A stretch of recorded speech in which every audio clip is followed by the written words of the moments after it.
Hello साथियों, मैं BL लूणा मेरे यूट्यूब चैनल स्टडी टाइम में आपका हार्दिक स्वागत करता हूं। हम हिंदी व्याकरण पढ़ रहे हैं और उस हिंदी व्याकरण में हम संधि पढ़ रहे थे।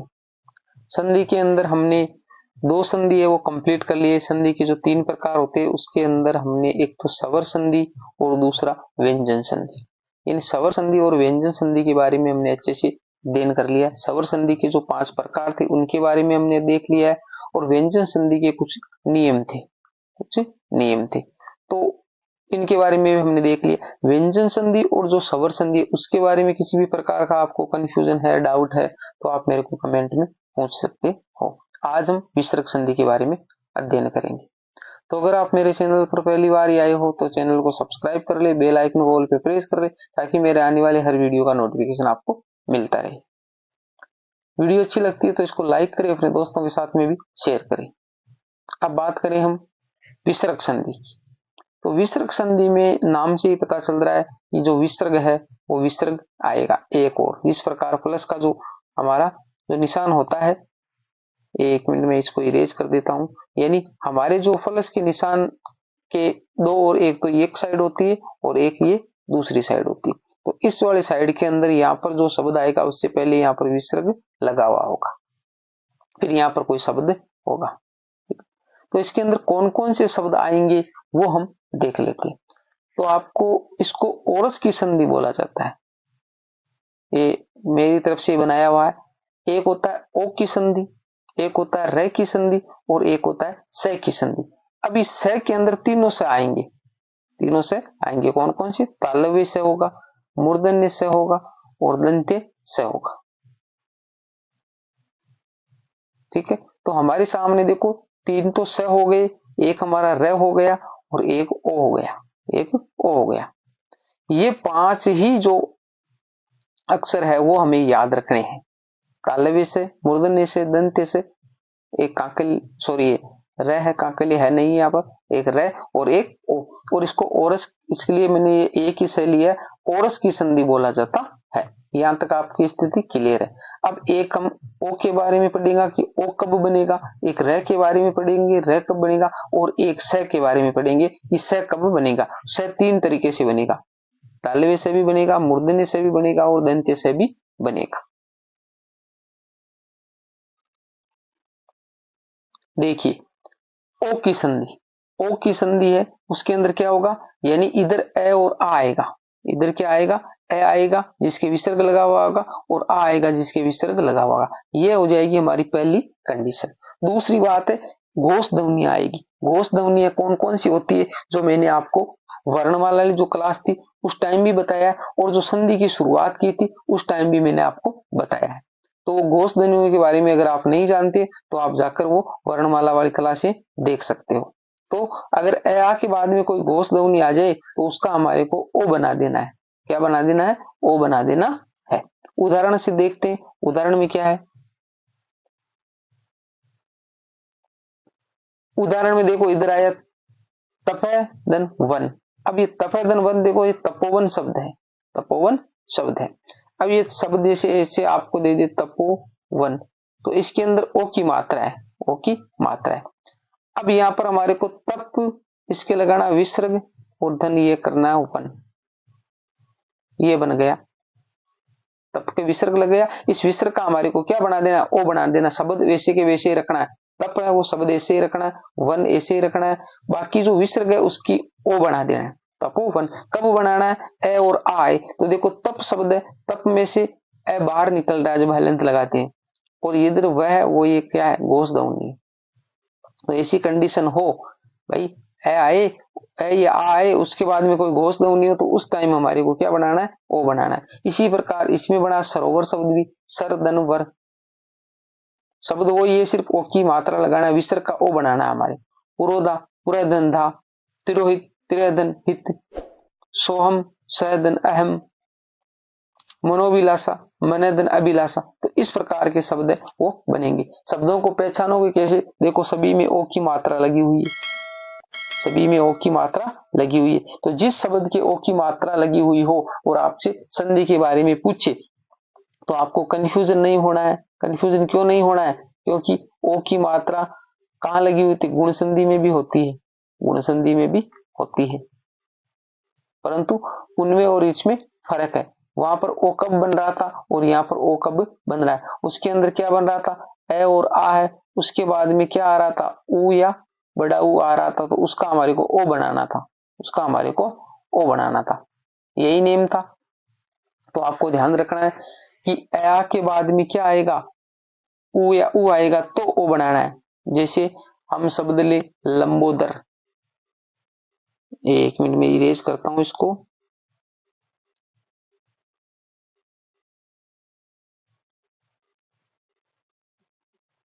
लंबोदर, इसके अंदर ओ आया है, पर शब्द क्या बना? लंबा धन उदर, लंबा धन उदर। तो यहाँ पर आया है या आया, ये रही कंडीशन। और दूसरी बात, ऊ या बड़ा हुआ है, तो यहाँ पर ऊ आया है। तो उस कंडीशन में ओ आए तो उसका हमारे को क्या बनाना है? क्योंकि शब्द के जब टुकड़े करोगे तो आपको ऑटोमेटिकली पता चल जाएगा। अब इसके जैसे टुकड़े कर रहे हो तो तपोवन के जैसे तप धन वन ही बन रहा है, तो यहाँ पर ओ बनाना, तो ये विसर्ग संधि का उदाहरण हो जाएगा। अब आप सोच लो कि ओ यहीं आ रहा है और ओ भी उसमें भी आ रहा है, तो आप ओ देखते ही उसको गुण संधि में कर दो। मैंने वहां पर बताया आपको कि 99% शब्द है जिसके ओ ऊपर लगा हुआ, तो वो 1% हुआ, यानी ओ की मात्रा तो इसी पे है, और वो 1% है, वो उसके अंदर नहीं आएगा। समझ गए आप?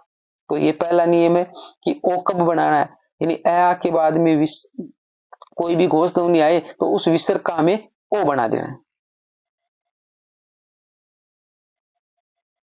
आगे अपवाद लिखा हुआ है, वो भी देख लेते हैं। अपवाद में क्या दे रहा है? आ के बाद में विसर्ग लगा हुआ है, ई ए आ जाए तो केवल विसर्ग का लोप करना है, यानी ऐसी कंडीशन आ जाए तो सिर्फ हमें विसर्ग का लोप करना है। क्योंकि ओ ऊ और बड़ा ऊ आएगा तब तो क्या बनाना? ओ ही बनाना था, तो ये तो गुण संधि में हो रहा था। पर ये कह रहा है आ के बाद में अगर कोई घोष ध्वनि ना आकर ई और ए आ जाए तो उसका सिर्फ हमारे को विसर्ग हटाना। देखो, यस धन इच्छा, तो यस इच्छा, अतः धन एवं अतएव, इस प्रकार ये उदाहरण आए।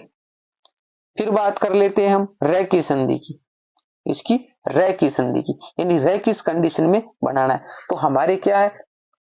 ए और आ के बाद में विसर्ग आ रहा था, ए और आ के बाद में विसर्ग आ रहा था, और उसके बाद में कोई घोष ध्वनि थी तो हमारे को ओ बनाना था। अब ए आ के बाद में आगे बढ़ते हैं तो क्या होता है? ई और ई होता है, फिर ऊ और ऊ होता है, इसके विसर्ग लगा हुआ है। इसके बाद में कोई घोष ध्वनि आए तो उस कंडीशन में हमारे को रे बनाना है। उस कंडीशन में क्या बनाना है? रे बनाना है। आगे देखो, शब्द देखो, ये रे ऊपर, सभी में देखो रे ऊपर लगा हुआ है, यानी रेफ वाला रे आएगा सभी शब्दों में। सभी शब्दों में क्या होगा? रेफ वाला र आएगा, और रेफ वाला र आएगा उसका मतलब क्या है? कि र के अंदर स्वर नहीं है, ये र आएगा। तो देखिए शब्द देखते ही पता चल रहा है। तो हमारे को देखो ये आ और ये वी आविर्भाव है, और ये हमारा हो जाएगा भाव। अब इस र का क्या करना है? ये विसर्ग लगाना, बस ये शब्द खत्म हो गया। वही में यही हो जाएगा, वही वही के विसर्ग लगा दो उस र का, और ये हो जाएगा गमन, ये हो जाएगा गमन। आयुर्वेद में देख लो, ये आयु शब्द लगा दो, आयु, इसके विसर्ग लगा दो रे का, और ये वेद शब्द हो जाएगा। यानी शब्द वैसे ही रखना है, यजुर्वेद, प्रादुर्भाव, ज्योतिर्गमन, आशीर्वाद। देख लिया आशीर्वाद शब्द में। अब देखो ये एक बार यहाँ इरेज करता हूं, आशीर्वाद शब्द आपने कई जगह देखा होगा। तो आशीर्वाद शब्द है, देखो आ शी, इसके विसर्ग लगा है, और ये हो जाएगा वाद। अब ये रे न, तो देखो आ शी और ये रे न यहाँ लगेगा, आशीर्वाद शब्द ऐसे होगा।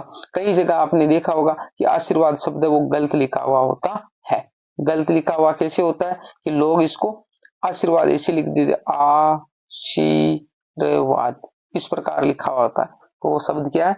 गलत हो जाता है। तो ऐसे शब्द हमारे को नहीं लिखने। तो ये हो जाएगा रे की कंडीशन।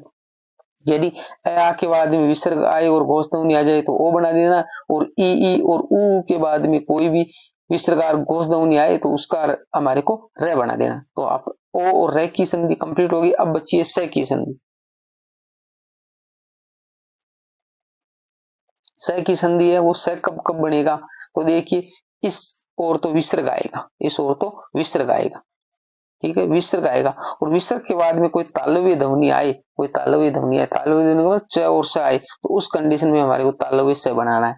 उदाहरण देखिए, देखो आश्चर्य, आश्चर्य जो ये स है ना, वो यही स क्यों आया इसमें? भाई हम आश्चर्य ऐसे भी लिख देते, ऐसे क्यों नहीं लिखा? इसको आश्चर्य ऐसे क्यों नहीं लिखा?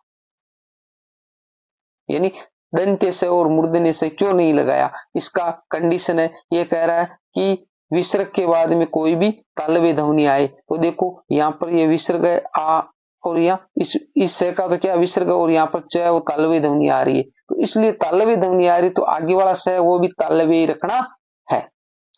अतः धन चेतना, तो च क्या है? च एक तालव्य ध्वनि है, तो यहाँ पर जो विसर्ग लगा है उस विसर्ग का क्या बनाने का हमारे को? ये तालव्य से बनाने, अंतस चेतना। शब्द समझ में आ गया? आगे देखिए, विसर्ग के बाद में मूर्धन्य ध्वनि आए ट और स, तो उसका ये स बनाना। देखो धनुधन टंकार, तो ट क्या है? ट एक मूर्धन्य ध्वनि, इसलिए यहाँ पर विसर्ग का स कौन सा आएगा? स हमारा मूर्धन्य आएगा। फिर तीसरी है, विसर्ग के बाद में दंत्य ध्वनि आई त और स, तो उसका दंत्य से बनाना है। देखो नमस्ते, तो नमस्ते में त क्या है? त एक दंत्य ध्वनि है, तो इसलिए स कौन सा आया? दंत्य से आया, तो इस विसर्ग का स मैंने ये बनाया नमस्ते। अंत सलीला, तो स क्या है? स हमारा एक दंत्य व्यंजन है, तो इसलिए हम स वापिस यही लगाएंगे, दंत्य से ही आएगा, तो अंतस सलीला। इस प्रकार ये शब्द बनेंगे। आगे देखो, एक तीसरा, तीन नियम तो ये हो गए स वाले। अब चौथा जो नियम है वो कह रहा है कि अगर अया के बाद में विसर्ग तो लगा हुआ है और क और प आ जाए, तो उस समय विसर्ग का हमारे को स बनाना है। अगर क और प आए, क और प आए, तो उसका विसर्ग का क्या बनाना है? स बनाना। कौन सा बनाना? दंत्य से बनाना है। देखो नमस्कार, तो नमेधन कार। अब नमेधन कार लिखा, तो इसके बाद में इस विसर्ग का स कौन सा बनाना है? क्योंकि क और प आए, क और प आए, तो देखो ये क्या आया यहाँ पर, तो इसलिए नमस्कार में से हमारे को दंत्य बनाना है। हम नमस्कार ऐसे नहीं लिखते, नमस्कार ऐसे नहीं लिख सकते क्योंकि ये गलत हो जाएगा, इसको हमारे को इस प्रकार ही लिखना पड़ेगा। फिक्स इसके नियम है। फिर इसके बाद में आ के बाद में क्या बचा? ई और उ बचा, तो ई और उ बचा, छोटा और बड़ा दोनों है इसके अंदर, छोटी ई और बड़ी ई। उसके बाद में क प और म आ जाए, क प और म आ जाए, तो उसका हमारे को क्या बनाना? उस कंडीशन में हमारे को स कौन सा बनाना? मूर्धन्य स बनाना है। आगे देखिए कैसे बनाई, उदाहरण देखिए, आवि विसर्ग धन कार, तो ये स आ जाएगा आविष्कार। वही धन कृत में देखो, वही धन कृत है, तो ये स कौन सा आएगा? मूर्धन्य आएगा। वपु धन मान, तो मैं है, उसके बाद में क्या है? स कौन सा आएगा? स हमारा मूर्धन्य आएगा। बहुत सुंदर होता है, उसको कहते वपुष मान। अब आगे दे रखे है नोट।